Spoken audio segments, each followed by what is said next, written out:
Hi, Nancy Hay here. And did you know that all relationships go through four different stages? I'm going to teach you today those stages and what's involved in each of those. There's the initial stage, the conflict control stage that everybody has to go through, whether you like it or not. Then you can get to the intimacy stage, and then when relationships end, there's a closure stage. In the first stage, that's where you first get to know each other. And you're flooded with hormones. There's actually a hormone called phenethylamine, which is shortened to PEA, which is much easier for me to pronounce.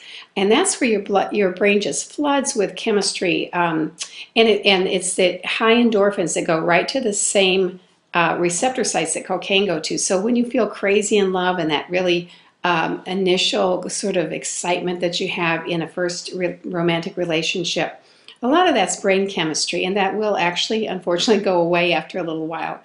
But it's a fun stage. It's where you actually can talk for hours. You get to know all your ways that you're similar, the ways that you connect with each other, what you have in common. You learn about your histories, your backgrounds. You can talk for hours. You find the things that you like to do together. And when there's anything that really doesn't quite match, you sort of explain that away, or you downplay the things that don't work so well and really highlight and put under a microscope all those wonderful things that work really well together.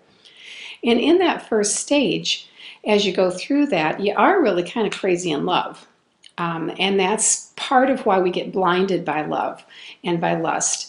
And so it's important in that stage to really pay attention to what it is that you want in a relationship, because sometimes the chemistry, honestly, the chemistry with some people is very strong, and with others it's not so much. You have more of a friendship. But what's important is for the long term in terms of relationships. You want a relationship that's going to last, not one that's going to be a flash in the pan. So, and again, sometimes the chemistry with certain people is very strong. Does not mean it's going to be a good relationship, because that chemistry is going away. How long it lasts, everybody wants to know, how long will that last? Well, it's different for everybody. And there's, it can be anywhere from a few weeks to, a couple years that you can get moments of that.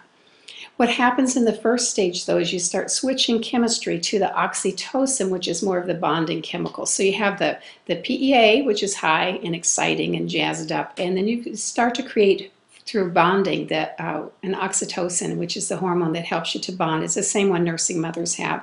But we get it through touch and through spending time together and so forth. So as phase one goes along, stage one goes along for a while, those things that were kind of starting to irritate you, or little quirky things, start to rise a little bit. You still explain them away, but you start to see, a few more things that don't work so well. And you're starting to move into phase two, which is the conflict control stage. And in the conflict control stage, which again, everybody has to go through, if you don't have skills to get through that, that's where you can be in trouble. Because in that phase of life, you really need to know how to communicate and how to get to the other side of your conflicts, even if it's to agree to disagree. And it's just about skill building. But in that second phase, all those little quirky things that were, kind of cute now start to irritate you, and you're also trying to figure out, how is this relationship really going to work? Can I hang on to me and still be in this relationship? In the first phase, I gave all my time to my partner, most of my time to my partner. Now I'd like to really have my own time back and have my own interests. And how's that going to work? Who's going to pay the bills? How are we going to take care of finances? How are we going to do chores around the house? How are we going to parent? Those kinds of things are what comes up, and that you really have to learn to negotiate in phase two and stage two of any relationship, the conflict control.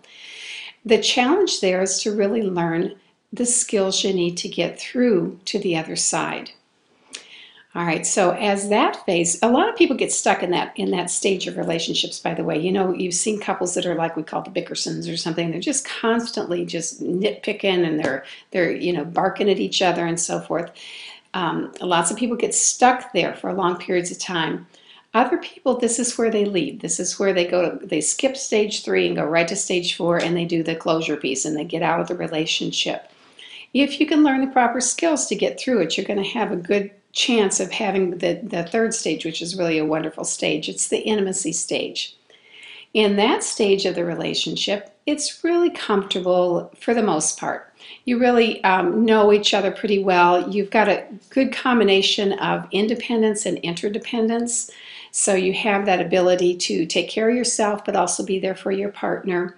Your communication is pretty good. You know what you like, what you don't like. Oftentimes you're raising kids together, and so the challenge in the third stage, when it's really going pretty well, is to keep a spark there. You have to actually plan to have your intimacy. You have to plan because it's so easy. You're so comfortable. It's easy to just take each other for granted, have fun together, but you got to keep that spark there. You got to take that parent hat off if you're parents, and some of you I know parent pets and so forth, but you got to take that parent hat off and actually be there for each other as adult male, adult female, adult partners with each other. So that's the challenge of the third stage, the intimacy stage.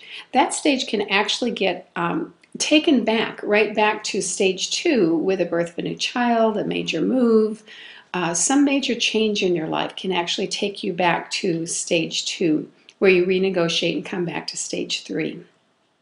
Now the closure stage, the last stage, is whether through death or through choice, people leave each other. And that does happen. And what you do then is you go through the grief process, the normal grieving stages. And it's a matter of reflecting on what worked well for your relationship, and then what you want to take forward into your life and what you want to leave behind. I always say our new beginnings are only as good as our old endings. And with grief, you're doing a goodbye process. But with every goodbye, there's a new hello somewhere. But it's a matter of timing, and it's a matter of how the grief loss happened for you. Sometimes people grieve their marriages before they divorce each other. So they're in their marriage and they're sort of grieving the loss of it because they've tried so hard to get things to work, and their partner's not hanging in there with them or not willing to do their part of the work that's needed.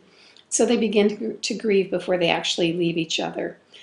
But whatever the grief process is for you, the whole thing is to really let go and move forward in your life, to rebuild. So those are the basic stages of relationships. Each has a challenge, each has wonderful parts to it, growth opportunities and so forth.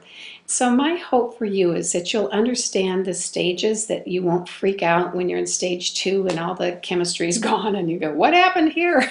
We must not be in love if the chemistry's gone. Well, that's just not the case. It actually it's a normal process that human beings go through in stages of life. So hopefully this has been helpful for you, and I'll see you again soon. Bye.